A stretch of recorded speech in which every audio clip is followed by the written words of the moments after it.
저는 요양원에 가기 싫었습니다. 아들은 권했지만 제 마음은 움직이지 않았습니다.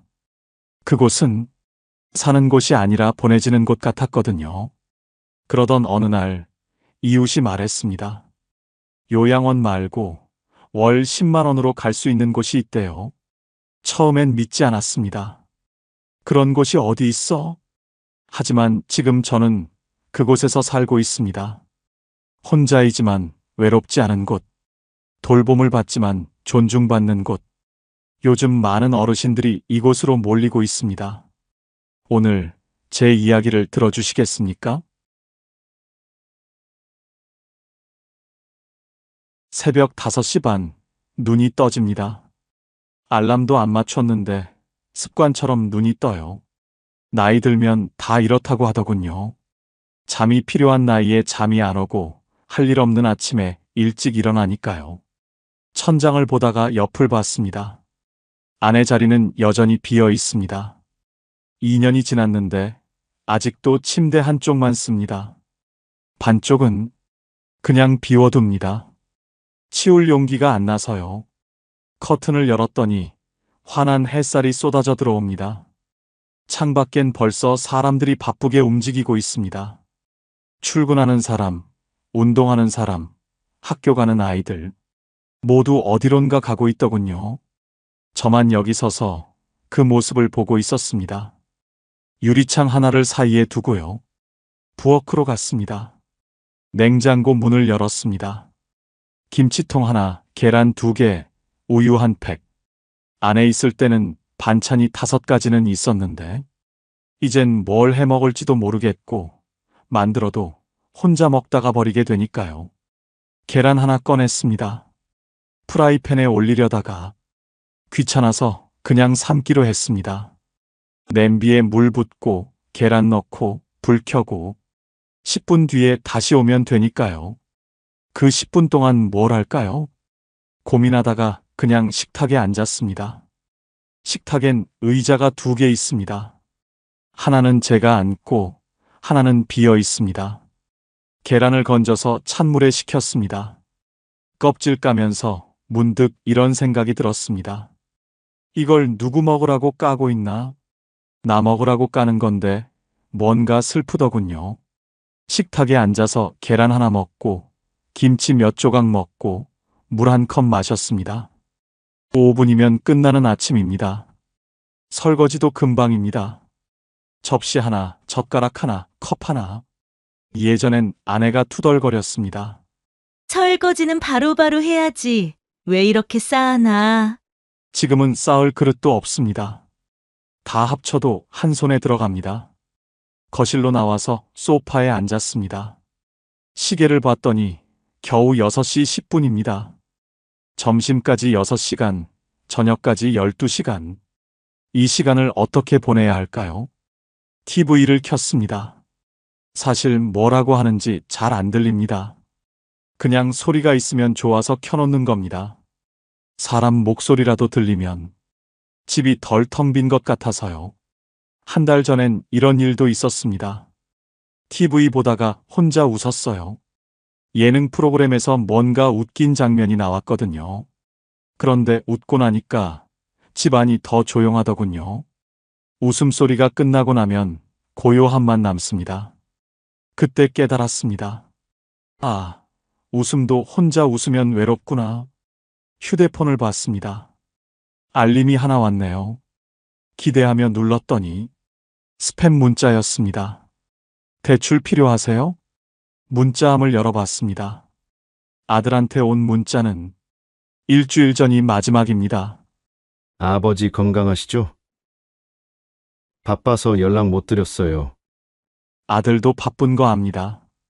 그래서 저도 문자 안 보냅니다. 괜히 짐 되는 것 같아서요. 창밖을 봤습니다. 골목에 고양이 한 마리가 지나갑니다. 어제도 봤고 그제도 봤습니다. 저 고양이는 매일 같은 시간에 지나가더군요. 저보다 규칙적인 삶을 사네요. 문득 이런 생각이 들었습니다. 나는 왜 사나? 밥 먹고 TV 보고 잠자고 내일도 똑같고 모레도 똑같습니다. 혼자 사는 게 편할 줄 알았습니다. 처음 몇 달은 정말 그랬어요. 아무 눈치 안 보고 라면도 마음대로 끓여 먹고 설거지 미뤄도 되고. 그런데 말입니다. 편함이 계속되면요. 외로움이 되더군요. 대구의 여름밤처럼 숨 막히는 외로움. 누군가 밥 먹었어? 물어봐 주는 것. 누군가 제 웃음소리를 듣고 같이 웃어주는 것. 누군가 제 하루를 궁금해해 주는 것. 그게 이렇게 소중한 줄 몰랐습니다. 잃고 나서야 알았습니다. 낮에는 괜찮습니다. 창밖에 사람들 지나가는 소리도 들리고 햇살도 들어오고 시간도 그럭저럭 갑니다. 점심때는 밥 먹고 오후에는 TV 보고 가끔 산책도 나갑니다. 낮은 견딜만 합니다. 문제는 밤입니다. 해가 지면 집 안 공기가 달라집니다. 창밖이 어두워지면서 집 안도 어두워집니다. 불을 켜도 왠지 어둡게 느껴져요. 밝기의 문제가 아니라 마음이 어두워지는 겁니다. 저녁 6시쯤 되면 슬슬 불안해집니다. 오늘도 이렇게 밤이 오는구나. 밥을 먹어야 하는데 뭘 먹을지 고민됩니다. 라면을 끓일까? 빵을 먹을까? 아니면 그냥 안 먹을까? 결국 편의점에 갑니다. 도시락 하나 사서 집에 와서 전자레인지에 돌립니다. 삑 소리 나면 꺼내서 먹습니다. 맛은 없지만 배는 채워집니다. 설거지할 것도 없습니다. 플라스틱 용기 그냥 쓰레기통에 버리면 끝이니까요. 간단하죠? 너무 간단해서 슬픕니다. 8시쯤 되면 정말 할 일이 없습니다. TV를 보는데 뭘 보는지 모르겠습니다. 화면만 보고 있을 뿐입니다. 드라마에서 누가 우는데 왜 우는지도 잘 모르겠어요. 집중이 안 됩니다. 9시, 10시. 시간은 가는데 잠은 안 옵니다. 침대에 누워도 눈이 말똥말똥합니다. 낮에 아무것도 안 해서 그런가 봅니다.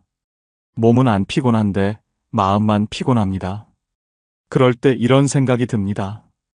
지금 내가 쓰러지면 누가 알까? 지난달에 이런 일이 있었습니다. 아래층 할머니가 돌아가셨어요. 3일 만에 발견됐습니다. 신문이 문 앞에 쌓여 있는 걸 보고 관리사무소에서 문을 열었대요. 그 얘기 듣고 나서 밤마다 무서워졌습니다. 나도 저렇게 되는 건 아닐까? 그 뒤로 습관이 생겼습니다. 휴대폰은 항상 침대 옆에 둡니다. 충전기에 꽂아놓고 화면이 보이게 놓아둡니다. 혹시 모르니까요. 밤중에 뭔가 이상하면 바로 전화할 수 있게요. 누구한테 전화하냐고요? 119요. 아들한테는 전화 못합니다. 한밤중에 깨우는 게 미안해서요. 현관불도 켜놓습니다. 밤새도록요. 전기세 아깝다는 거 압니다. 그래도 켜놓습니다. 혹시 밤에 쓰러져서 119가 오면 불 켜져 있어야 빨리 찾을 것 같아서요. TV도 틀어놓습니다. 소리 작게 해서요. 완전히 조용하면 무섭습니다. 사람 목소리라도 들려야 잠이 오더군요. 이렇게 준비하고 나면 조금 안심이 됩니다. 그래, 이 정도면 괜찮겠지. 그런데 이불 속에 누우면 또 생각이 듭니다. 내가 지금 뭐 하는 거지? 혼자 죽을 준비를 하고 있는 건가? 이게 사는 건가? 버티는 건가? 천장을 봅니다. 아무것도 안 보입니다. 그냥 어둠만 있습니다. 가끔은 이런 상상도 합니다. 내가 지금 쓰러지면 아들이 달려올까? 아마 회사 일 마무리하고 아이들 재우고 그러고 나서 올 거예요. 다음 날 아침쯤? 아니, 연락이 안 되면 그날 밤에 올 수도 있겠죠. 그런데요. 그게 아들 잘못이 아닙니다. 아들도 자기 인생이 있으니까요. 저도 젊을 때 그랬어요. 부모님보다 회사 일이 아이들이 먼저였으니까요. 그래서 더 슬픕니다. 누구를 원망할 수도 없으니까요. 시계를 봤습니다. 밤 11시. 아직도 잠이 안 옵니다. 옆집에서 소리가 들립니다.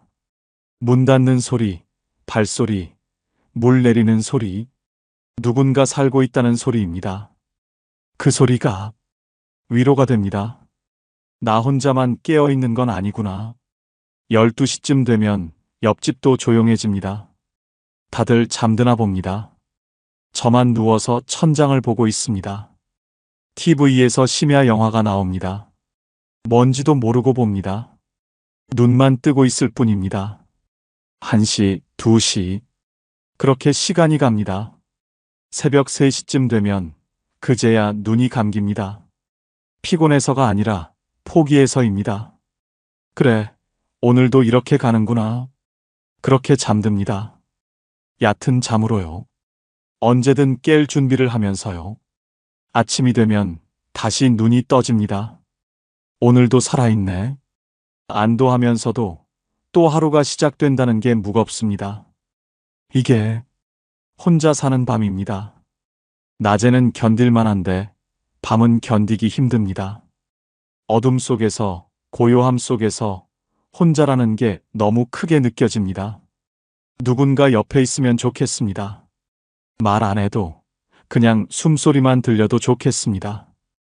혼자가 아니라는 걸 느낄 수 있으면 좋겠습니다. 하지만 옆자리는 비어 있습니다. 오늘도 내일도 모레도. 어제 아들이 전화했습니다. 주말에 오겠다고요. 반가운 목소리였습니다. 바빠서 한 달에 한 번도 오기 힘든데 오겠다니 고맙죠. 토요일 오후 아들이 왔습니다. 손에 과일 봉지 들고요. 현관문 열고 들어서는데 집안을 둘러봅니다. 뭔가 체크하듯이요. 냉장고를 열어봅니다. 김치통 하나, 계란 2개. 아들 얼굴이 어두워집니다. 한숨을 쉽니다. 거실에 앉았습니다.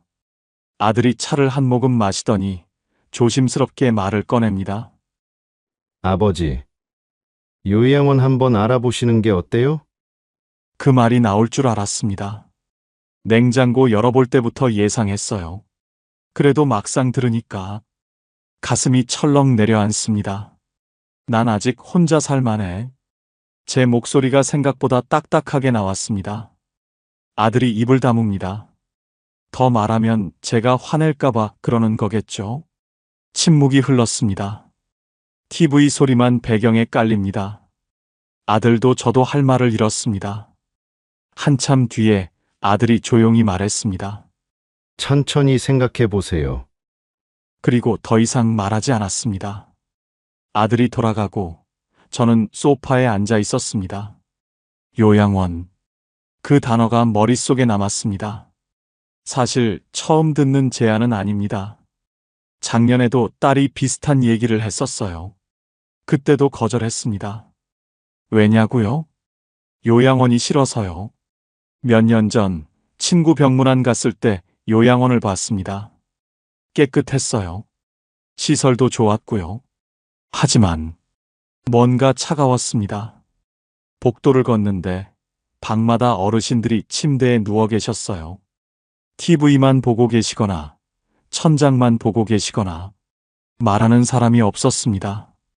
웃는 사람도 없었습니다. 식당에서는 정해진 시간에 정해진 메뉴로 조용히 식사가 진행됐습니다. 누구 하나 대화하지 않았어요. 그냥 밥 먹고 일어나고 방으로 돌아가고 그게 삶인가 싶었습니다. 물론 돌봄은 받겠죠. 아프면 간호사가 오고 약도 제때 먹고 식사도 거르지 않을 겁니다. 하지만 그게 다입니다. 제 이름 대신 305호 어르신으로 불리고 제 취향 대신 정해진 식단을 먹고 제 하루 대신 시간표대로 움직이는 삶. 그건 사는 게 아니라 보내지는 것 같았습니다. 창밖을 봤습니다. 골목에 사람들이 지나갑니다. 아이들 뛰어노는 소리, 차 지나가는 소리, 누군가 웃는 소리, 살아있는 소리들입니다. 요양원에는 그런 소리가 없었습니다. 저는 아직 살고 싶습니다. 보내지고 싶지 않습니다. 하지만 동시에 알고 있습니다. 아들 말도 틀린 게 아니라는 걸요. 혼자 사는 게 위험하다는 것도요. 밤에 쓰러지면 아무도 모를 거라는 것도요. 그래서 더 답답합니다. 요양원은 싫은데 혼자는 불안하고 며칠 전엔 현관 앞에서 어지러웠습니다. 잠깐이었지만 그 순간 무서웠어요. 지금 쓰러지면 어쩌지? 벽을 잡고 버텼습니다. 다행히 괜찮아졌습니다. 하지만 그 일이 있은 뒤로 밤마다 불안합니다. 아들이 걱정하는 이유를 알겠습니다. 아버지가 혼자 쓰러져 있을까봐, 3일 뒤에 발견될까봐, 그게 무섭겠죠? 자식으로서 당연한 걱정입니다. 저도 부모님 계실 때 그랬으니까요. 하지만 그렇다고 요양원에 갈 수는 없었습니다. 그곳에 가는 순간 저는 제가 아니게 될 것 같았거든요. 이러지도 저러지도 못하는 제 처지가 한심하게 느껴졌습니다. 그날 밤 잠이 안 왔습니다. 아들 얼굴이 자꾸 떠올랐습니다. 걱정스러운 눈빛, 조심스럽게 권유하던 목소리, 내가 짐이 되고 있구나. 그 생각이 가슴을 짓눌렀습니다. 아들도 힘들겠죠. 아버지 걱정하면서 살아야 하니까요. 회사 일도 바쁜데 아이들도 돌봐야 하는데 아버지까지 신경 써야 하니까요. 미안합니다. 하지만 아직은 제가 저답게 살고 싶었습니다. 어떻게 해야 할까요? 아들도 안심시키고 저도 살 수 있는 방법이 없을까요? 그 답을 찾지 못한 채 며칠이 지났습니다. 그렇게 며칠을 보냈습니다. 요양원 생각, 아들 걱정, 혼자 사는 불안, 머릿속이 복잡했어요. 그러던 어느 오후였습니다. 아래층 김 씨가 올라왔습니다. 현관문 두드리는 소리에 문을 열었더니 손에 귤 한 봉지 들고 서 있더군요. 거실에 앉아서 귤 까먹으며 이런저런 얘기를 나눴습니다. 날씨 얘기, 동네 소식, 건강 얘기. 그러다가 김 씨가 말했습니다. 자기 처남이 최근에 어디 들어갔는데 괜찮다고요. 어디요? 혼자 살 수 있는 주택인데 월세가 10만 원밖에 안 된답니다. 귀를 의심했습니다. 10만 원? 그게 말이 돼? 김 씨가 휴대폰을 꺼내 뭔가 보여줬습니다. LH 고령자 복지주택이라고 적혀 있더군요. 요양원이 아니래요. 작은 아파트 같은 건데 혼자 살 수 있답니다. 안전장치도 다 돼 있고 필요하면 도움도 받을 수 있고요. 텃밭도 있고 같이 운동하는 프로그램도 있대요. 처남이 거기 들어간 지 3달 됐는데 혼자 사는데 외롭지 않다고 하더랍니다. 혼자 사는데 외롭지 않다? 그게 가능한가 싶었습니다. 보증금은 1,000만 원에서 1,500만 원 정도. 월세는 10만 원 내외. 65세 이상이고 집 없고 소득이 일정 수준 이하면 신청할 수 있답니다. 숫자를 듣는 순간 가슴이 두근거렸습니다. 요양원은 한 달에 100만 원은 기본이라고 들었는데 월 10만 원이라니. 김 씨는 상세한 건 모르겠다며 LH 지사 가서 상담받아 보라고 권했습니다. 형님, 한번 알아보세요. 요양원 말고 이런 선택지도 있잖아요. 그 말이 제 귓가에 맴돌았습니다. 요양원 말고 이런 선택지도 있다. 김 씨가 돌아가고 저는 한참을 앉아 있었습니다. 휴대폰에 받아 적은 메모를 보면서요. LH 고령자 복지주택. 월세 10만 원. 혼자 살지만 외롭지 않은 곳. 믿기지 않았습니다. 그런 곳이 정말 있을까? 혹시 사기는 아닐까? 하지만 김 씨 처남이 실제로 살고 있다니까 완전히 거짓말은 아닌 것 같았습니다. 저녁을 먹으면서도 그 생각뿐이었습니다.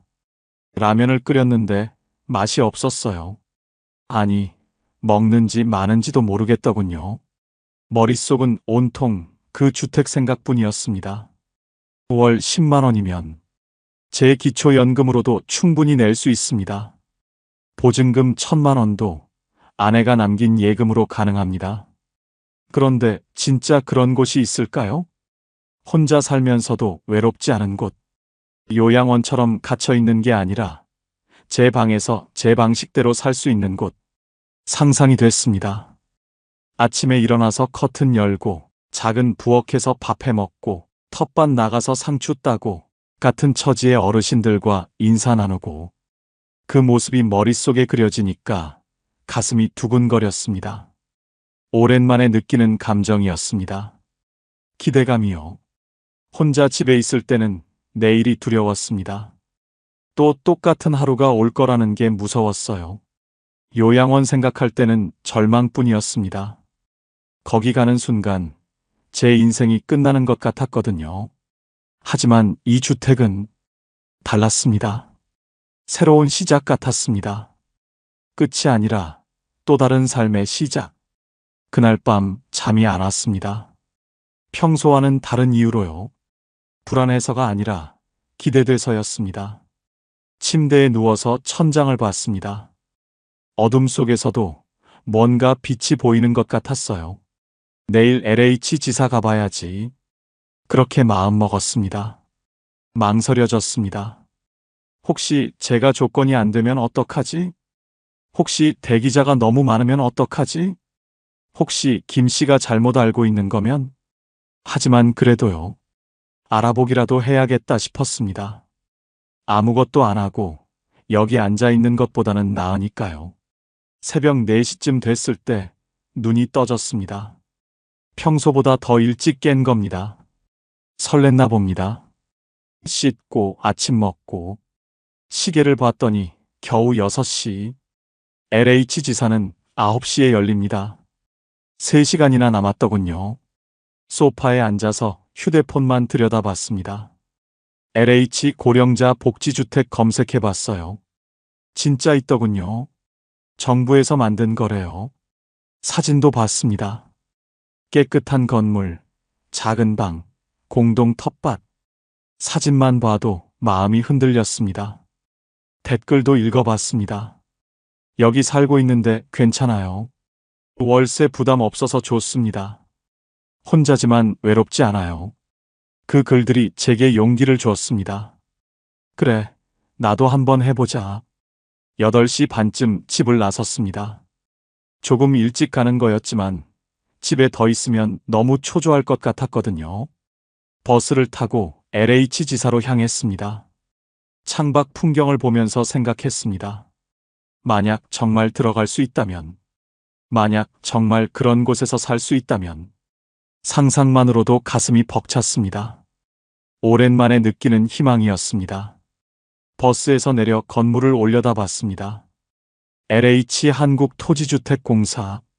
문은 아직 닫혀 있었지만 저는 그 앞에 서서 기다렸습니다. 손이 떨렸습니다. 긴장돼서가 아니라 떨려서였습니다. 이제 곧 알게 되겠지. 내가 갈 수 있는 곳인지 아닌지. 9시가 되자 문이 열렸습니다. 저는 깊게 숨을 들이마시고 안으로 들어갔습니다. 건물 안으로 들어갔습니다. 로비는 생각보다 넓었어요. 안내 데스크가 보이고 의자들이 줄지어 있었습니다. 번호표를 뽑았습니다. 제일 먼저 와서 1번.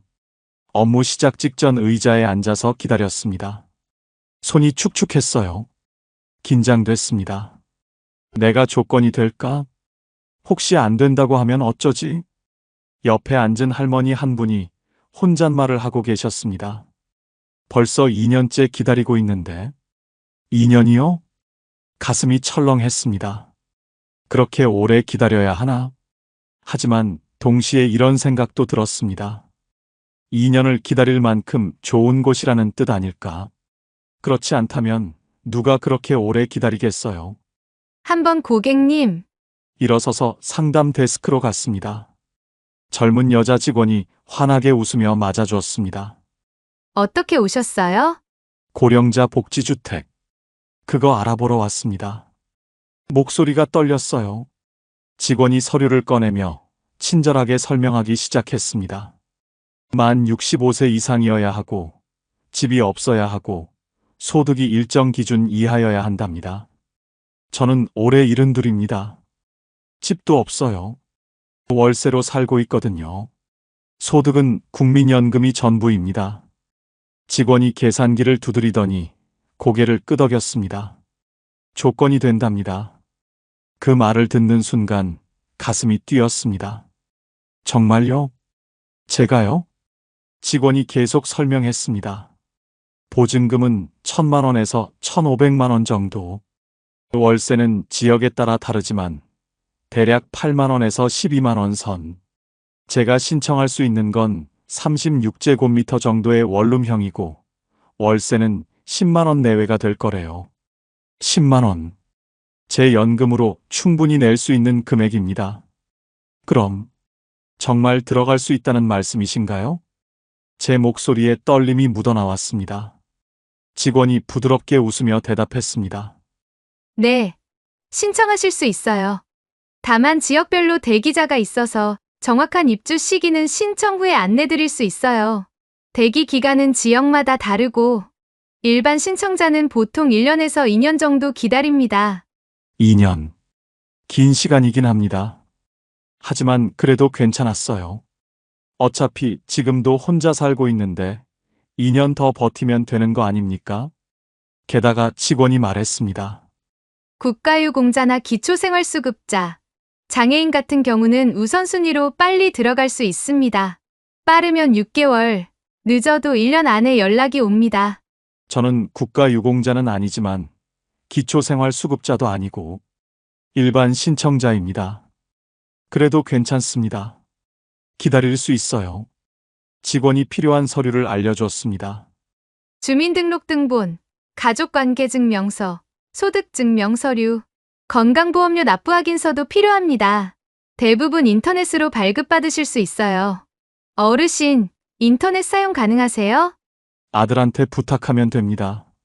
직원이 안내 책자를 건네줬습니다. 거기에 자세한 내용이 다 적혀 있더군요. 저는 그 책자를 꼭 움켜쥐었습니다. 손에 땀이 났어요. 오늘 바로 신청하시겠어요? 잠깐 망설였습니다. 서류를 준비해야 하니까요. 하지만 직원이 말했습니다. 온라인으로도 신청 가능하고 서류는 나중에 제출해도 됩니다. 일단 신청 접수부터 해두는 게 좋아요. 그럼 오늘 신청하겠습니다. 제 목소리가 떨렸습니다.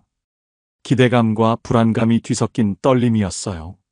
직원이 컴퓨터 화면을 보여주며 하나하나 입력을 도와줬습니다. 이름, 주민등록번호, 주소, 연락처. 마지막에 제출 버튼을 누르는 순간 화면에 접수 완료 메시지가 떴습니다. 접수 완료되셨어요. 접수증 드릴게요. 직원이 건네준 종이 한 장. 거기에 제 이름과 접수번호가 적혀 있었습니다. 그 종이를 받아드는 순간 눈시울이 뜨거워졌습니다. 참았습니다. 여기서 울면 안 되니까요. 하지만 가슴 한쪽이 벅차올랐습니다. 감사합니다. 그 말밖에 못했습니다. 직원이 환하게 웃으며 대답했습니다. 연락 기다려주세요. 좋은 소식 전해드릴게요. LH 지사를 나왔습니다. 햇살이 눈부셨어요. 손에는 접수증과 안내 책자가 들려 있었습니다. 버스 정류장으로 걸어가면서 저는 접수증을 몇 번이고 들여다봤습니다. 정말 신청했구나. 정말 기회가 생긴 거구나. 집으로 돌아오는 길 발걸음이 가벼웠습니다. 오랜만에 느끼는 감정이었어요. 희망이요. 집에 도착해서 소파에 앉았습니다. 접수증을 식탁 위에 올려두고 한참을 바라봤습니다. 요양원 말고 다른 길이 있었습니다. 혼자이지만 외롭지 않을 수 있는 곳. 돌봄을 받지만 존중받을 수 있는 곳. 그곳에 갈 수 있다면 제 노후가 달라질 수 있을 것 같았습니다. 아들한테 전화했습니다. 얘야, 아버지가 오늘 좋은 데 알아봤다. 그날이 왔습니다. 입주 날짜가 적힌 문자를 받은 게 일주일 전이었어요. 생각보다 빨랐습니다. 일반 신청자는 1년에서 2년 기다린다고 했는데 8개월 만에 연락이 왔거든요. 짐은 많지 않았습니다. 옷가방 하나, 이불 하나, 작은 박스 2개. 그게 제 전부였어요. 아들이 차로 데려다 줬습니다. 아버지, 정말 괜찮으세요? 걱정하는 목소리였지만 예전과는 달랐습니다. 요양원 갈 때처럼 무거운 느낌이 아니었거든요. 괜찮아. 좋은 곳이라더라. 건물 앞에 도착했습니다. 5층짜리 건물이었어요. 오래되지도 새 것도 아닌 단정한 건물. 현관 앞에는 자동문이 있었습니다. 제가 다가서자 윙하는 소리와 함께 문이 열렸어요. 로비는 환했습니다. 천장에 밝은 조명이 켜져 있고 바닥은 깨끗하게 닦여 있었습니다. 벽에는 안전 손잡이가 붙어 있고 구석에는 비상벨도 보였어요. 게시판에는 안내문들이 붙어 있었습니다. 텃밭 가꾸기 모임, 건강체조 교실, 이달의 생일 잔치.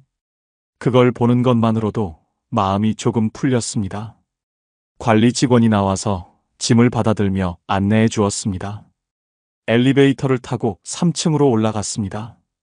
어르신 방은 304호예요. 복도는 조용했습니다. 카펫이 깔려 있어서 발소리가 나지 않았어요. 304호. 제 방 문 앞에 섰습니다.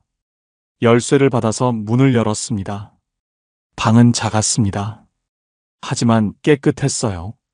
창문으로 햇살이 들어오고 있었습니다. 창 너머로는 작은 텃밭이 보였어요. 방 한쪽에는 작은 싱크대와 냉장고가 있었습니다. 전기레인지도 있고 찬장도 있었어요. 높이가 딱 맞았습니다. 허리 굽히지 않고 쓸 수 있을 것 같았어요. 침대는 일반 침대보다 조금 높았습니다. 일어나기 편하게 높이를 조절한 거래요. 침대 옆에는 작은 화분이 놓여 있었습니다. 초록색 잎사귀가 방에 생기를 주고 있었어요. 화장실에 들어가 봤습니다. 문턱이 없었어요. 변기 양쪽에는 안전바가 설치되어 있고 바닥에는 미끄럼 방지 타일이 깔려 있었습니다. 샤워 부스에는 접이식 의자도 있었어요. 아, 여긴 정말 나 같은 사람을 위한 집이구나. 짐을 풀었습니다. 옷장에 옷 걸고 이불 펴고 작은 물건들 정리하고 금방 끝났습니다. 창문을 열었습니다. 바람이 들어왔어요. 상쾌했습니다. 그때 복도에서 소리가 들렸습니다. 누군가 걸어오는 발소리, 문 여는 소리, 사람이 살고 있다는 소리였어요. 저녁 시간이 되자 1층에서 냄새가 올라왔습니다. 된장국 끓는 구수한 향, 갓 지은 밥 냄새, 오랜만에 맡는 집밥 냄새였습니다. 배가 고팠습니다. 아니, 사실 배보다 마음이 고팠어요. 누군가와 함께 밥 먹고 싶었거든요. 조심스럽게 1층으로 내려갔습니다. 식당 문을 열었습니다. 이미 몇 분의 어르신들이 앉아 계셨어요. 4인용 테이블이 여러 개 있었고 각 테이블마다 두세 분씩 앉아 계셨습니다. 저는 어디에 앉을지 망설였습니다. 그때 한 테이블에 앉아 계시던 할머니가 손짓하셨습니다. 여기 오라고요. 새로 오셨어요? 그 한마디가 너무 반가웠습니다. 네, 오늘 들어왔습니다. 그러셨구나. 식사하셨어요? 순간 가슴이 뜨거워졌습니다. 식사하셨어요? 그 말이 얼마만인지 모르겠습니다. 누군가 제게 밥 먹었냐고 물어본 게요. 아니요, 아직. 그럼 같이 드세요. 테이블에 앉았습니다. 된장찌개, 시금치나물, 멸치볶음, 김치, 그리고 따뜻한 밥. 소박한 밥상이었지만 그 위에는 온기가 있었습니다. 숟가락을 들었습니다. 밥 한 술 떠서 입에 넣었어요. 맛있었습니다. 아니, 맛있다기보다 따뜻했습니다. 옆에 앉은 할아버지가 말씀하셨습니다. 처음엔 어색하실 텐데 며칠 지나면 금세 익숙해지실 거예요. 고개를 끄덕였습니다. 말이 안 나왔어요. 눈물이 날 것 같았거든요. 식사를 마치고 방으로 돌아왔습니다. 창문을 열고 서 있었습니다. 저녁 바람이 불어왔어요. 아래층에서는 어르신들 이야기 소리가 희미하게 들렸습니다. 누군가 TV 보는 소리, 누군가 전화하는 소리. 그 소리들이 제게는 삶의 소리로 들렸습니다. 요양원에서 느꼈던 그 차가운 정막과는 달랐어요. 여기에는 각자의 삶이 있었고 각자의 이야기가 있었습니다. 침대에 누웠습니다. 천장을 봤어요. 오랜만에 편안했습니다. 혼자 있다는 두려움 대신 옆방에도 사람이 있구나라는 안도감이 있었어요. 만약 밤중에 무슨 일이 생겨도 비상벨만 누르면 도움을 받을 수 있습니다. 무엇보다 내일 아침이면 다시 만날 사람들이 있습니다. 안녕하세요 인사를 나누고 함께 식사를 할 사람들이요. 그것만으로도 충분했습니다. 눈을 감았습니다. 오랜만에 깊은 잠에 빠져들었습니다. 며칠이 지났습니다. 이곳의 리듬이 서서히 몸에 익어갔어요. 아침이면 알람 없이 눈이 떠집니다. 예전처럼 새벽 5시 반에요. 하지만 예전과는 달랐습니다. 일어나서 창문을 열면 아래층 텃밭에서 누군가 이미 움직이고 있습니다. 물 주는 소리, 홈이 긁는 소리, 그 소리가 들려요. 혼자가 아니구나. 그 생각이 듭니다. 7시 반이 되면 1층 문화실로 내려갑니다. 건강체조 시간이거든요. 처음엔 어색했습니다. 낯선 사람들 사이에서 몸 움직이는 게요. 하지만 며칠 지나니 익숙해졌어요. 안녕하세요. 안녕하세요.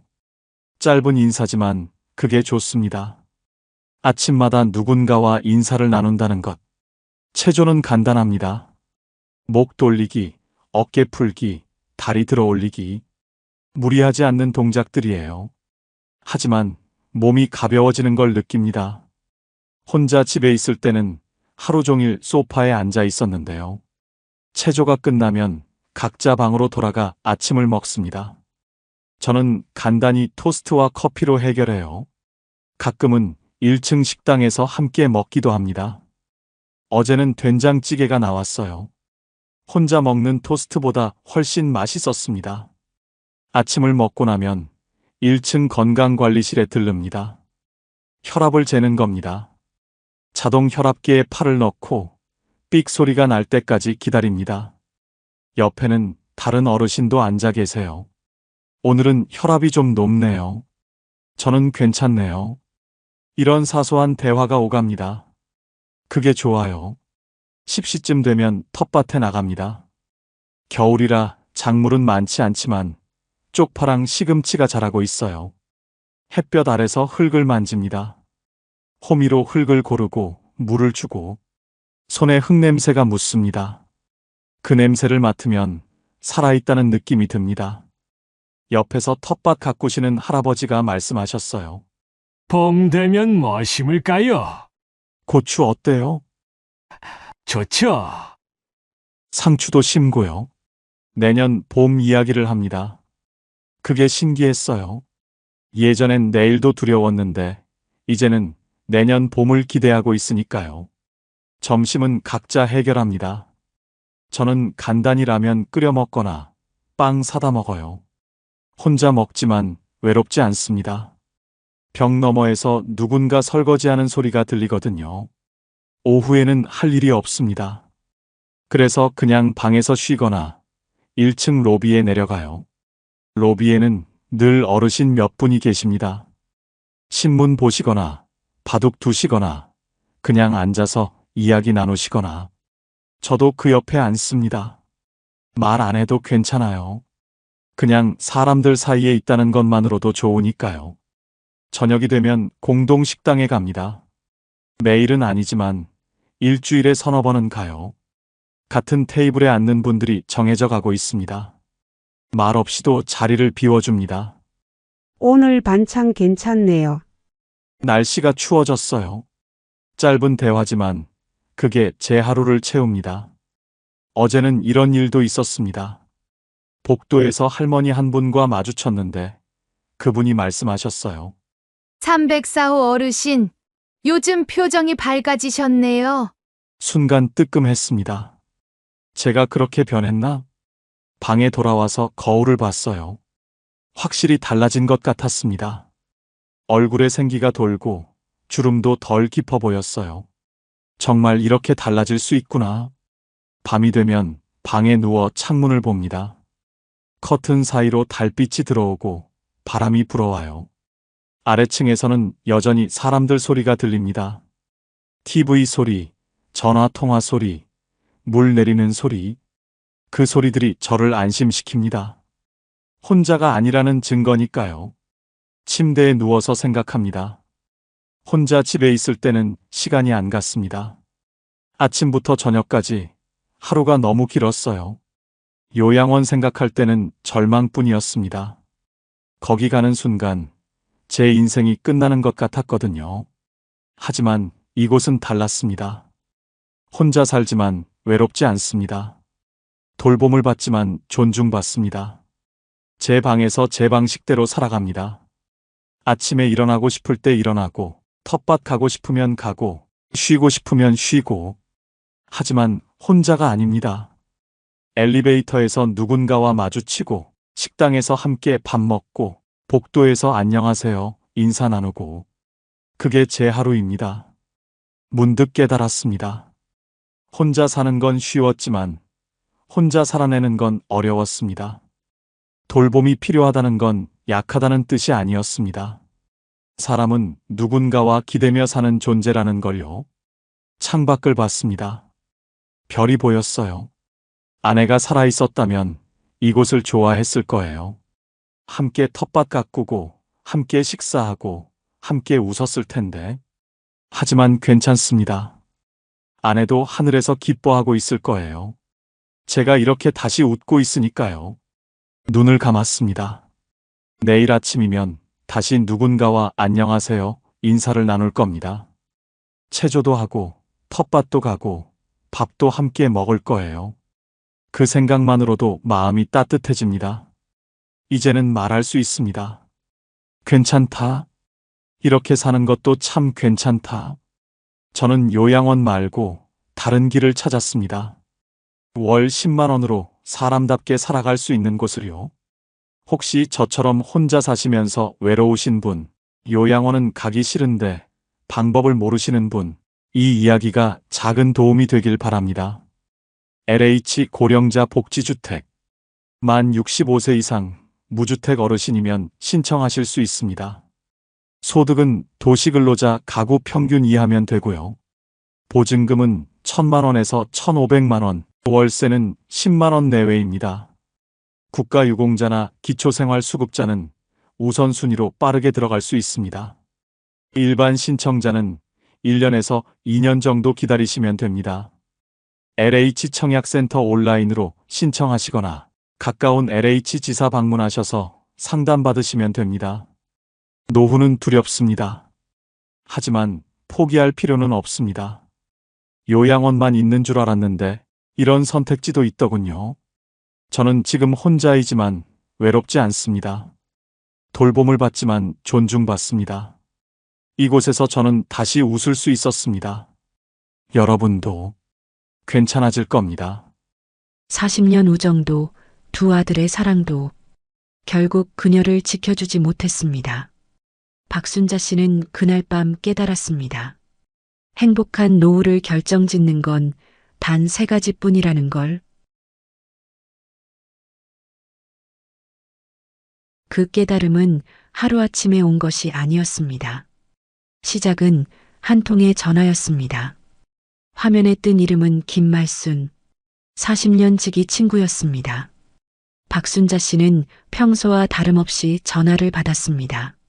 하지만 이 통화가 40년 우정의 마지막이 될 줄은 그때는 몰랐습니다. 친구의 목소리는 들떠 있었습니다. 무슨 좋은 일이 있었나 싶어 박순자 씨도 덩달아 기분이 좋아졌습니다.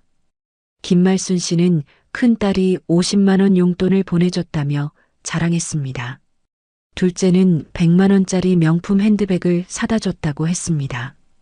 셋째는 마사지 의자를 선물했다며 연신 기뻐했습니다. 박순자 씨는 처음에는 진심으로 축하해 주었습니다. 하지만 점점 마음 한편이 무거워졌습니다. 자신의 현실과 너무 대조적이었기 때문입니다.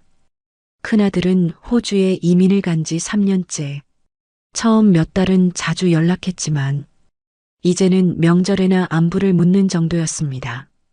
작은 아들은 서울에서 직장 생활을 하며 자신의 가정을 꾸려가느라 바빴습니다. 용돈은커녕 전화 한 통 받기도 어려웠습니다. 김말순 씨의 자랑은 끝날 줄을 몰랐습니다. 큰 사위가 고급 한우를 사다 줬다는 이야기, 막내가 고급 홍차를 정기 배송으로 주문해 줬다는 이야기. 박순자 씨는 점점 말이 없어졌습니다. 상대방은 그런 박순자 씨의 침묵을 눈치채지 못한 채 계속해서 자랑을 늘어놓았습니다. 친구의 자랑이 계속될수록 박순자 씨는 자신이 초라해지는 느낌이었습니다. 그런데 김말순 씨가 갑자기 물었습니다. 순자야? 너네들이 뭐 좀 해주디? 아들이 둘이나 있잖아. 그 한마디가 가슴에 비수처럼 꽂혔습니다. 박순자 씨는 잠시 말문이 막혔습니다. 무엇라고 대답해야 할까요? 겨우 변명처럼 아들들이 바빠서 그렇다고 대답했습니다. 하지만 김말순 씨의 반응은 차가웠습니다. 바빠도 부모 생각은 해야 한다며 은근히 비판하는 어조였습니다. 마치 박순자 씨가 자식 교육을 잘못했다는 듯한 뉘앙스였습니다. 그 순간 박순자 씨는 깨달았습니다. 이건 친구와의 따뜻한 대화가 아니었습니다. 자랑과 비교의 시간이었습니다. 40년 동안 함께 웃고 울었던 우정, 20대 초반부터 함께 자라며 첫사랑 이야기도 결혼 준비도 육아 고민도 모두 함께 나누었던 소중한 관계. 그런데 언제부터인가 이 관계는 변해 있었습니다. 서로를 위로하고 격려하는 대신 자랑과 비교로 상처를 주는 관계로 말입니다. 박순자 씨는 서둘러 전화를 끊었습니다. 급한 일이 생겼다며 거짓말을 했습니다. 더 이상 그 자랑을 들을 수가 없었습니다. 친구의 행복한 이야기가 자신에게는 고통으로 다가왔습니다. 전화를 끊고 나니 집안이 더욱 조용해졌습니다. 시계 소리만이 규칙적으로 울렸습니다. 박순자 씨는 소파에 주저앉았습니다. 나이가 들수록 친구들과의 만남이 부담스러워지는 이유. 그녀는 이제야 그 답을 알 것 같았습니다. 모든 대화가 비교로 이어졌습니다. 누구의 자식이 더 효도를 잘하는지, 누구의 생활이 더 윤택한지, 누구의 노후가 더 안정적인지. 예전에는 그렇지 않았습니다. 젊었을 때는 서로의 고민을 나누고 힘든 일이 있으면 위로해 주었습니다. 하지만 나이가 들면서 모든 것이 달라졌습니다. 자식 자랑, 생활 자랑, 건강 자랑, 친구들과의 만남은 자랑, 경연대회가 되어버렸습니다. 박순자 씨는 깊은 한숨을 내쉬었습니다. 40년 우정의 첫 번째 균열. 그것은 비교에서 시작되었습니다. 그날 밤 박순자 씨는 잠들지 못했습니다. 친구의 말들이 계속 머릿속을 맴돌았습니다. 내가 뭘 잘못했을까? 다른 엄마들과 뭐가 달랐을까? 자책의 마음이 밀려왔습니다. 친구와의 통화를 끊은 후 박순자 씨는 한동안 멍하니 앉아 있었습니다. 거실의 시계가 째깍째깍 소리를 내며 시간이 흘러가고 있음을 알려주었습니다. 가슴 한편이 답답했습니다. 친구의 자랑이 계속 머릿속을 맴돌았습니다. 우리 큰딸이 50만 원씩이나 용돈을 보내줬어. 둘째는 백화점 상품권을 사다 줬지 뭐야.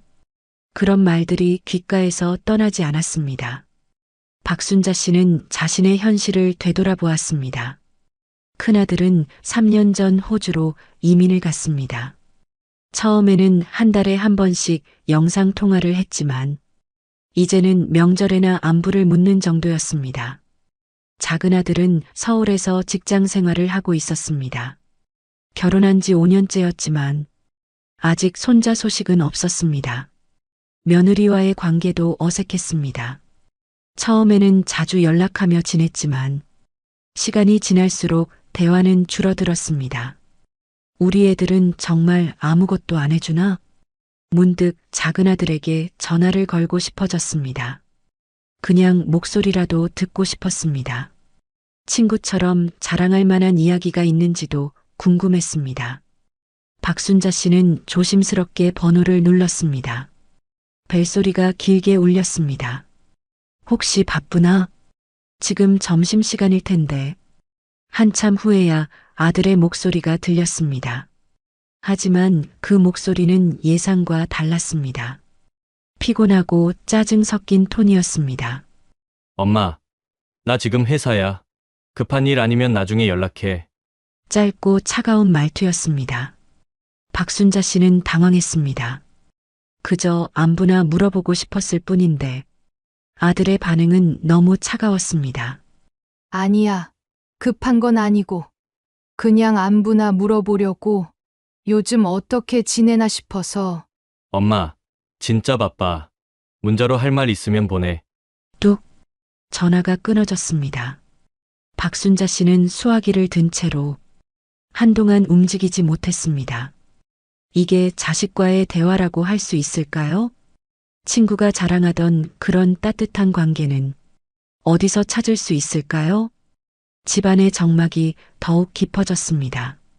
냉장고의 웅웅 소리만이 조용한 집안에 울려 퍼졌습니다.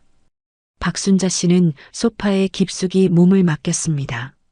40년 동안 정성껏 키운 아들들, 밤잠을 설쳐가며 뒷바라지한 아들들, 대학 등록금을 마련하려고 새벽 아르바이트까지 했던 기억들, 그런 아들들에게 자신은 바쁜 일상 속 잠깐의 방해물에 불과했습니다.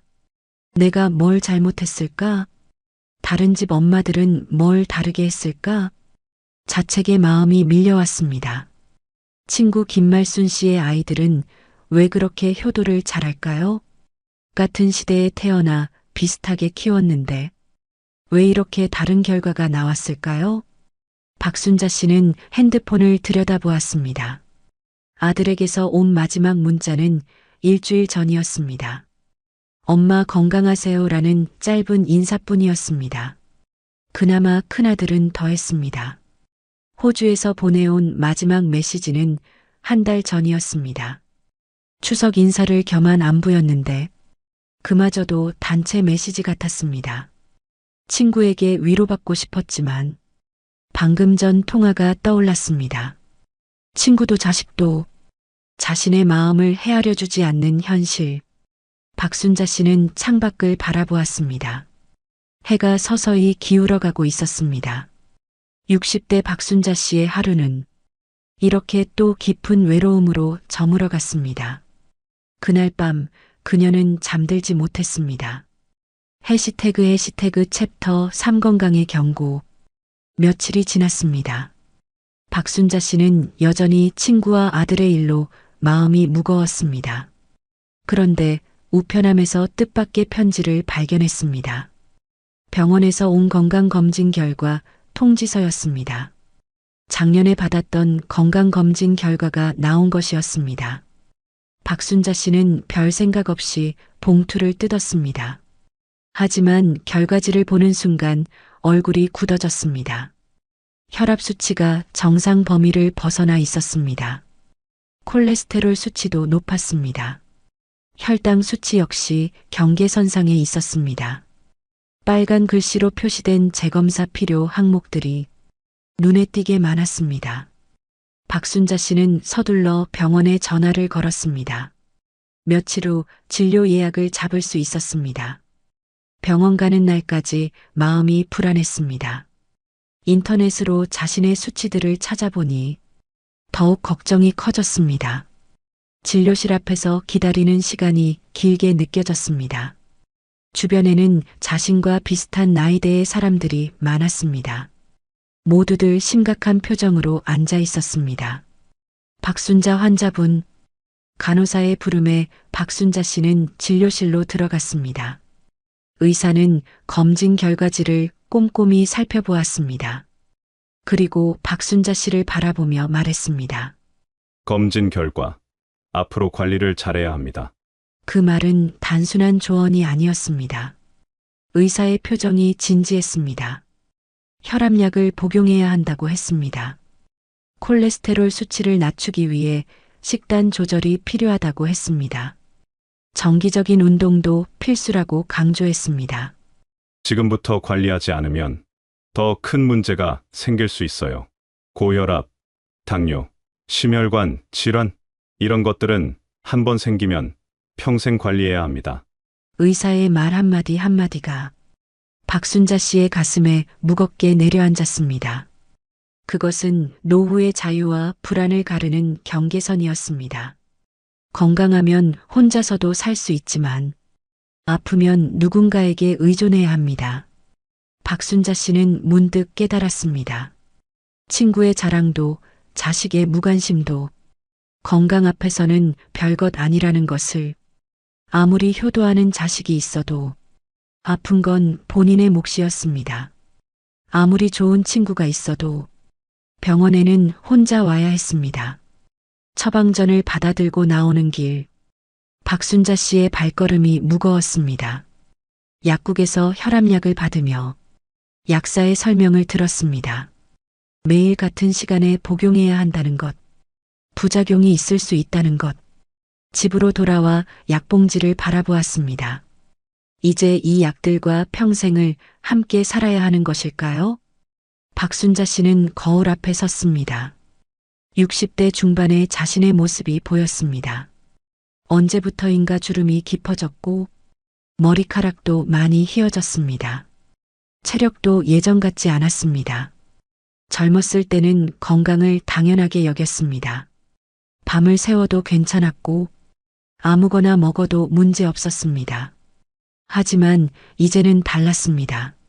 몸이 보내는 신호들을 무시할 수 없었습니다. 그날 밤 박순자 씨는 생각했습니다. 친구들과의 관계도 중요하고 자식들과의 관계도 소중하지만 가장 기본이 되는 건 건강이었습니다. 건강을 잃으면 모든 것이 무의미해집니다. 아무리 많은 돈이 있어도, 아무리 좋은 사람들이 곁에 있어도 아픈 몸으로는 행복할 수 없습니다. 박순자 씨는 결심했습니다. 이제부터라도 건강 관리에 신경 써야겠다고. 매일 산책을 하고 식단을 조절하고 정기검진을 받아야겠다고. 건강검진 결과는 경고였습니다. 하지만 동시에 기회이기도 했습니다. 아직 늦지 않았다는 것, 지금부터라도 관리하면 된다는 것. 박순자 씨는 침대에 누우며 다짐했습니다. 건강한 노후를 위해 노력하겠다고. 그것이 진정한 노후 준비의 시작이라는 것을 그녀는 이제야 깨닫게 되었습니다. 그날 밤 박순자 씨는 잠들지 못했습니다. 침대에 누워 천장을 바라보며 지난 며칠간의 일들을 되새겼습니다. 친구 김말순 씨와의 통화, 아들의 차가운 반응, 그리고 병원에서 받은 건강검진 결과까지 모든 것이 한꺼번에 밀려왔습니다. 박순자 씨는 뒤척이며 생각했습니다. 이대로 살아도 괜찮을까? 이런 관계들 속에서 행복할 수 있을까? 새벽 2시, 잠은 오지 않았습니다. 박순자 씨는 일어나 거실로 나왔습니다. 조용한 집안에서 혼자만의 시간을 가졌습니다. 40년, 김말순 씨와 함께한 세월이었습니다. 20대 초반 직장에서 만나 함께 연애하고 결혼하고 아이를 키웠습니다. 서로의 기쁨과 슬픔을 나누었습니다. 하지만 언제부터인가 그 관계는 변해 있었습니다. 위로와 격려 대신 비교와 자랑만 남았습니다.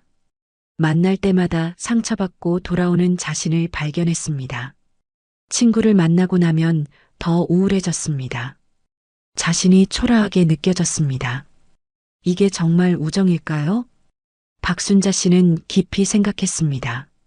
진짜 친구라면 서로를 위로해 주어야 하는 것 아닐까요?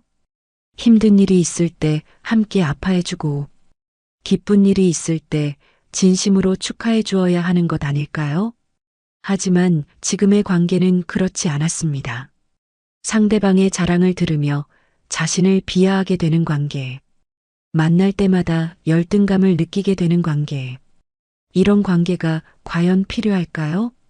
박순자 씨는 창밖을 바라보았습니다. 새벽 하늘이 서서히 밝아오고 있었습니다. 문득 떠오르는 말이 있었습니다. 나이가 들수록 관계의 질이 중요하다. 어디서 들었던 말인지 기억나지 않았지만 지금의 상황에 딱 맞는 말 같았습니다. 양보다 질. 많은 사람들과 어울리는 것보다 진짜 마음이 통하는 사람 몇 명과 지내는 것이 낫다는 뜻이겠지요. 박순자 씨는 결심했습니다. 이제는 나를 깎아내리는 관계를 끝내야겠다. 40년의 인연이었지만 이제는 끝내야 할 때가 온 것 같았습니다. 끊어내는 일이 쉽지 않다는 것을 알고 있었습니다. 40년 동안 쌓인 추억들이 있었으니까요. 함께 웃고 울었던 시간들이 있었으니까요. 하지만 더 이상 자신을 상처내며 살 수는 없었습니다. 60대 중반의 나이에 남은 시간은 많지 않았습니다. 그 시간을 상처받으며 보낼 수는 없었습니다. 박순자 씨는 핸드폰을 들었습니다. 김말순 씨의 번호를 오랫동안 바라보았습니다. 전화를 걸어서 솔직하게 말해야 할까요? 아니면 자연스럽게 연락을 끊어야 할까요? 고민 끝에 박순자 씨는 문자를 보내기로 했습니다. 전화로 말하기에는 너무 어려웠습니다. 말순아, 요즘 개인적으로 정리할 일들이 많아. 당분간 연락 못할 것 같아. 이해해줘. 짧은 문자였지만 그 안에는 40년 우정을 정리하겠다는 의미가 담겨 있었습니다. 문자를 보내고 나니 마음이 복잡했습니다. 후련함과 동시에 허전함도 느껴졌습니다. 하지만 박순자 씨는 자신의 선택이 옳다고 생각했습니다. 나이가 들수록 중요한 것은 관계의 개수가 아니라 질이었습니다. 자신을 상처 주는 관계보다는 혼자 있는 것이 더 나을 수도 있었습니다. 건강검진 결과를 받고 깨달은 것처럼 노후에 가장 중요한 것은 자신이었습니다. 다른 사람이 자신을 어떻게 평가하느냐보다 자신이 자신을 어떻게 대하느냐가 더 중요했습니다. 박순자 씨는 새벽 공기를 마시며 생각했습니다.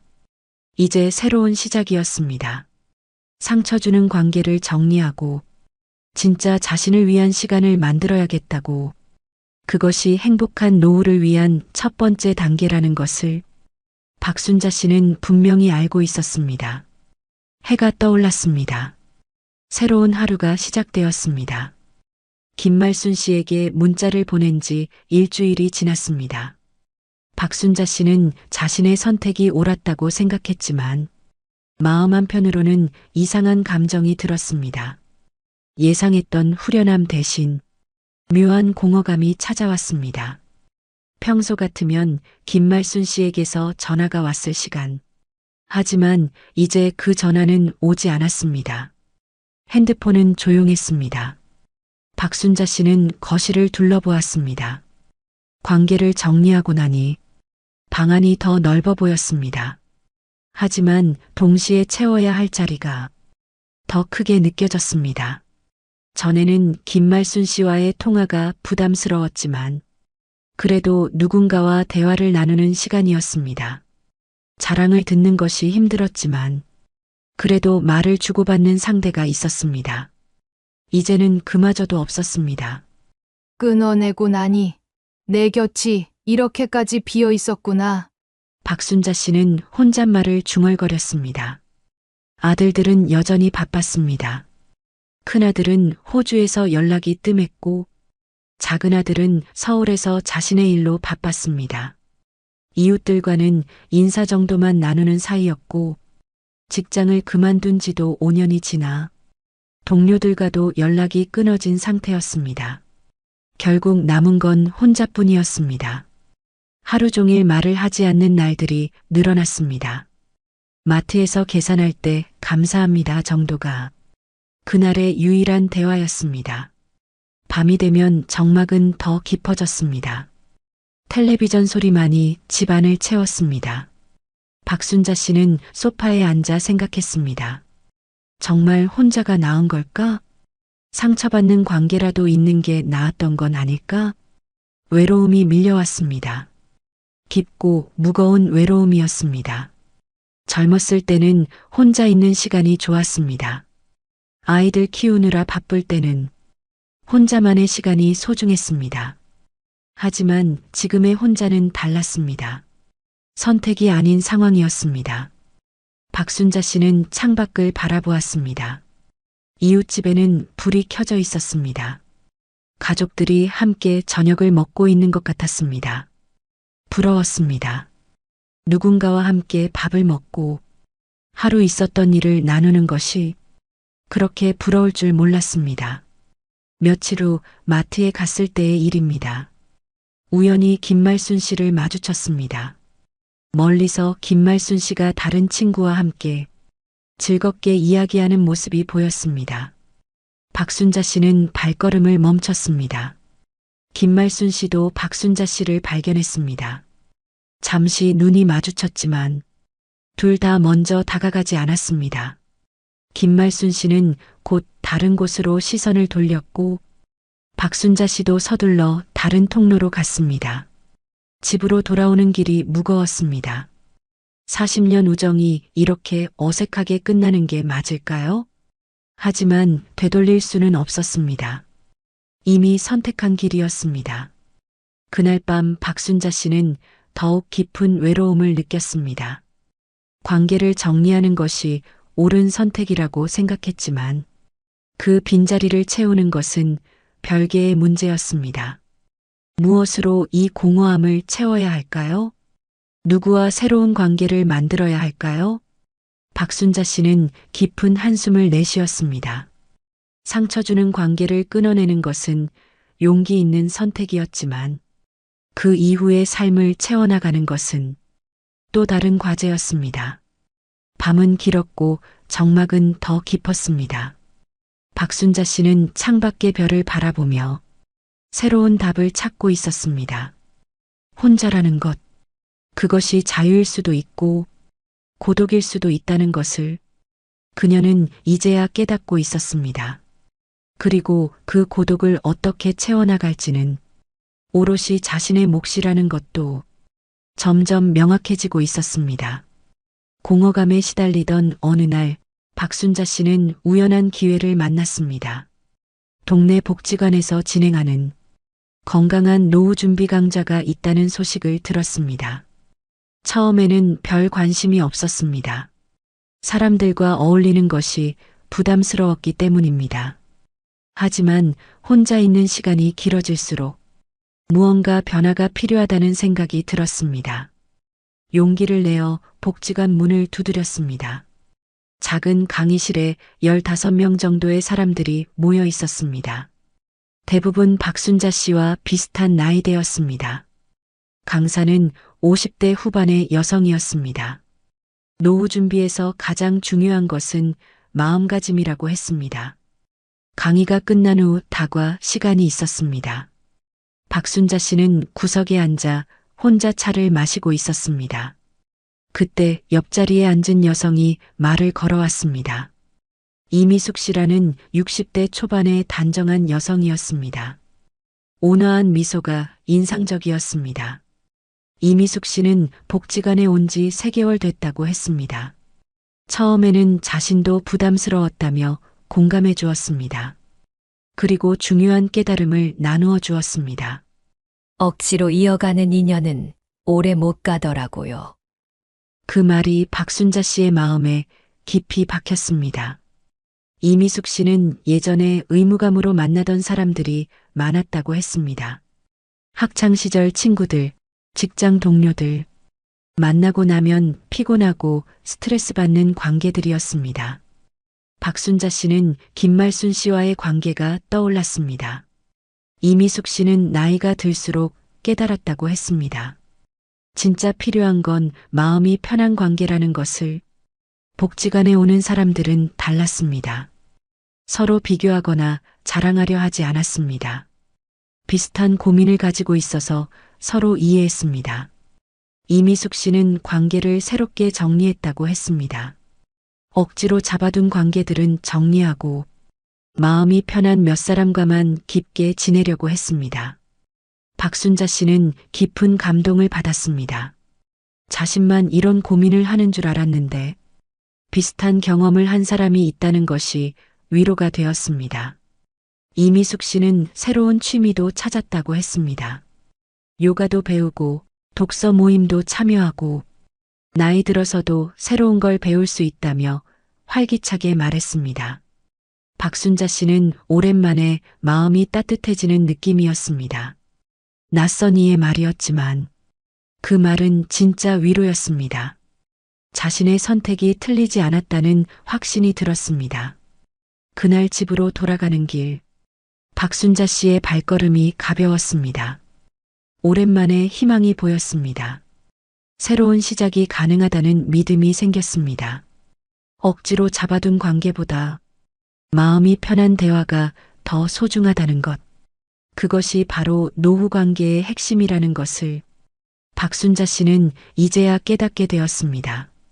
복지관 모임에 참석한 지 한 달이 지났습니다. 박순자 씨는 서서히 변화를 느끼고 있었습니다. 이미숙 씨를 비롯해 몇 분과 가까워졌습니다. 서로의 이야기를 나누며 마음의 짐을 덜어낼 수 있었습니다. 그리고 무엇보다 중요한 깨달음을 얻었습니다. 박순자 씨는 지난 시간을 돌아보며 노후를 지켜줄 세 가지를 분명히 알게 되었습니다. 친구도 자식도 전부는 아니었어. 내가 행복하게 살기 위해선 이 세 가지만 있으면 충분했다. 첫 번째는 관계와 취미였습니다. 억지로 붙잡은 인연보다 마음이 편한 몇 사람과 나누는 대화가 훨씬 소중했습니다. 김말순 씨와의 40년 우정은 끝났지만 새로운 사람들과의 만남이 시작되었습니다. 복지관에서 만난 이미숙 씨, 정순희 씨, 박영자 씨, 이분들과는 비교나 자랑이 아닌 진솔한 대화를 나눌 수 있었습니다. 서로의 어려움을 이해하고 위로해주는 관계였습니다. 나를 즐겁게 하는 취미도 찾았습니다. 복지관에서 시작한 요가는 생각보다 재미있었습니다. 몸도 유연해지고 마음도 평온해졌습니다. 독서 모임에도 참여했습니다. 오랜만에 책을 읽으며 새로운 생각들을 만났습니다. 작은 화분에 꽃을 키우는 것도 시작했습니다. 매일 물을 주고 돌보는 일이 즐거웠습니다. 두 번째는 마음가짐이었습니다. 자식에게 기대는 줄이고 혼자 있어도 스스로를 존중하며 살아가는 태도가 필요했습니다. 아들들에게서 관심과 사랑을 받고 싶었지만 그들도 자신의 인생이 있다는 것을 인정했습니다. 억지로 연락하지 않기로 했습니다. 대신 아들들이 연락할 때 따뜻하게 받아주기로 했습니다. 혼자 있는 시간을 두려워하지 않기로 했습니다. 혼자서도 충분히 행복할 수 있다는 것을 깨달았습니다. 작은 감사와 긍정이 하루를 바꿨습니다. 매일 아침 일어나면 감사한 일 3가지를 생각했습니다. 건강하게 잠에서 깬 것, 따뜻한 집이 있는 것, 맛있는 음식을 먹을 수 있는 것. 작은 것들이지만 감사하며 하루를 시작하니 마음이 한결 가벼워졌습니다. 세 번째는 건강관리였습니다. 병원에서 받은 수치보다 중요한 건 지금 당장 몸을 돌보는 습관이었습니다. 매일 아침 30분씩 산책을 시작했습니다. 처음에는 힘들었지만 점점 즐거워졌습니다. 식단도 개선했습니다. 인스턴트 음식을 줄이고 직접 요리했습니다. 복지관에서 배운 건강식 레시피를 활용했습니다. 혈압약도 빠뜨리지 않고 복용했습니다. 정기검진도 미루지 않고 받았습니다. 운동과 균형 잡힌 식습관, 그리고 정기검진이 삶을 지켜주었습니다. 몸이 건강해지니 마음도 밝아졌습니다. 체력이 좋아지니 무엇이든 할 수 있다는 자신감이 생겼습니다. 박순자 씨는 깨달았습니다. 행복한 노후는 거창한 것이 아니었습니다. 많은 돈이나 많은 사람이 필요한 것도 아니었습니다. 진짜 필요한 것은 이 3가지뿐이었습니다.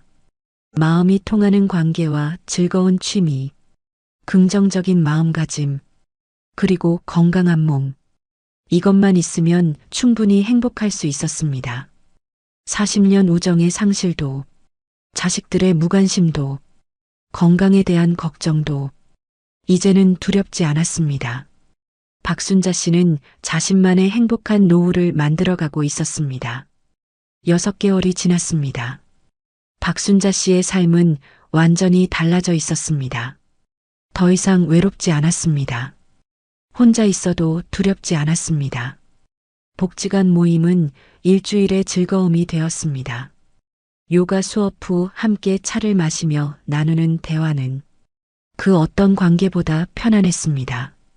이미숙 씨, 정순희 씨, 박영자 씨, 이분들과는 진짜 마음을 나눌 수 있었습니다. 서로 힘들 때 위로해주고 기쁠 때 함께 기뻐해주는 관계였습니다. 아들들과의 관계도 변했습니다. 억지로 연락하지 않으니 오히려 자연스러워졌습니다. 작은 아들이 가끔 안부 전화를 걸어왔습니다. 박순자 씨는 따뜻하게 받아주되 부담 주지 않으려 노력했습니다. 큰아들도 호주에서 영상통화를 걸어왔습니다. 예전처럼 자주는 아니지만 통화할 때마다 진심 어린 대화를 나누었습니다. 기대를 줄이니 받는 사랑이 더 소중하게 느껴졌습니다. 건강도 많이 좋아졌습니다. 꾸준한 운동과 식단 관리 덕분에 혈압 수치가 정상으로 돌아왔습니다. 몸이 가벼워지니 마음도 밝아졌습니다. 새로운 것에 도전할 용기도 생겼습니다. 최근에는 복지관에서 진행하는 봉사활동에도 참여하기 시작했습니다. 독거노인분들께 밑반찬을 만들어 드리는 일이었습니다. 자신보다 더 외로운 분들을 도우며 보람을 느꼈습니다. 누군가에게 도움이 된다는 것, 그것이 이렇게 기쁜 일인 줄 몰랐습니다. 어느 날 저녁 박순자 씨는 거울 앞에 섰습니다. 6개월 전의 자신과는 완전히 다른 모습이었습니다. 얼굴에 활기가 돌았습니다. 자신감도 생겼습니다. 나는 이제 혼자여도 두렵지 않다. 진짜 나를 지켜줄 사람은 결국 나 자신이었다.